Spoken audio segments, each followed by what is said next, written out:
Welcome to the courtroom. We're here today to examine the often blurred line between expectation and reality, particularly when it comes to the promises made and kept by businesses. In Cindy Paradise Resort, Miss Cindy alleged that Paradise Resort failed to live up the promises made in its all-inclusive package. This case raises important questions about contractual obligation and the rights of consumers. We invite you to carefully consider the evidence as we delve into this fascinating legal dispute. All rise. This is the case of Cindy Beltran, Paradise Resort.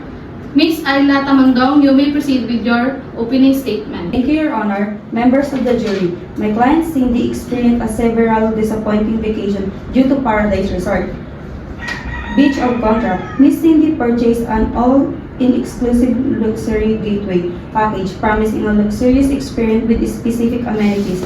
We will present evidence showing that the Paradise Resort failed to provide numerous private services including inadequate and often unavailable water sport equipment, substandard food quality in multiple restaurants, and the unavailability of the advertised spa services. This constitutes a clear breach of contract, causing Miss Cindy significant distress and financial loss.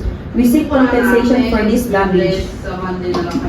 Your Honor, members of the jury, Paradise Resort maintains the highest standards while we acknowledge some minor operational issues may have occurred.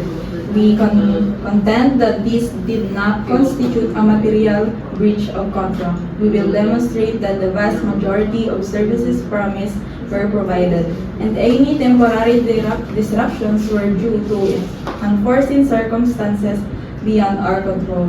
We will show that Ms. Cindy claims are exaggerated and that her expectations exceeded the reasonable terms of the contract. Thank you, Counsel. Let's begin with the plaintiff's testimony. Miss Cindy, please take the stand. Miss Cindy, please describe the all-inclusive luxury gateway package you purchased. Promised daily breakfast, lunch, and dinner at Royals Resort Restaurant. Unlimited access to non-motorized water sports, use of the resort spa, and comfortable accommodation. Did you receive these services?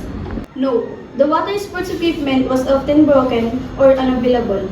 The food at several restaurants was consistently soap-barred, undercooked, cold, or lacking promised ingredients. The spa was closed for 2 days of my stay with no prior notice. Can you quantify the damages? I paid 20,000 for the package. Considering the deficiencies, I estimated the value of what I received was closer to 6,000. Furthermore, the stress and disappointment significantly impact my vacation.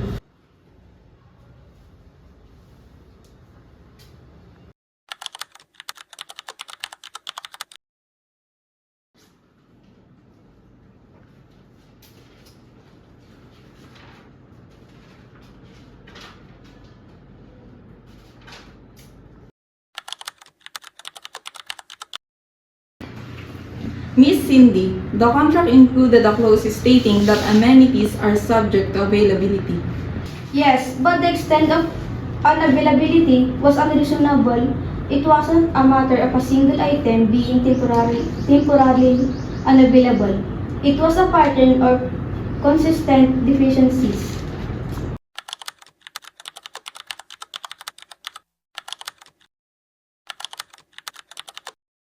Jim, did you stay at Paradise Resort during the same period as Miss Cindy? Yes. Did you experience any issues with the resort services? Yes, I had similar problem with the water sports equipment. The food quality was also inconsistent.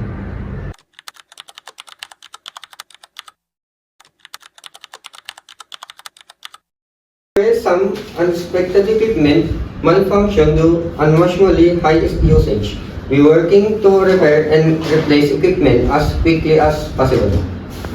And regarding the food quality, We had some staffing challenges in the kitchen, but we addressed those issues promptly.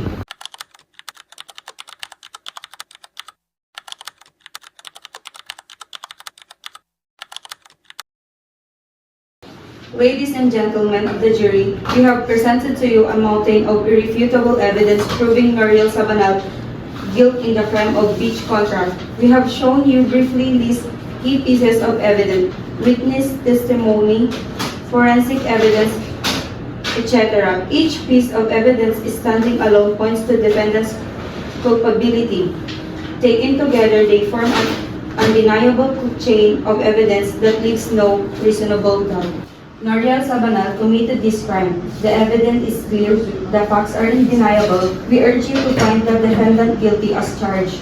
Thank you.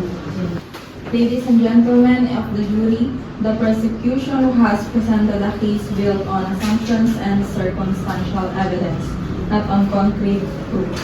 They have attempted to paint a picture of guilt, but this picture is incomplete and misleading.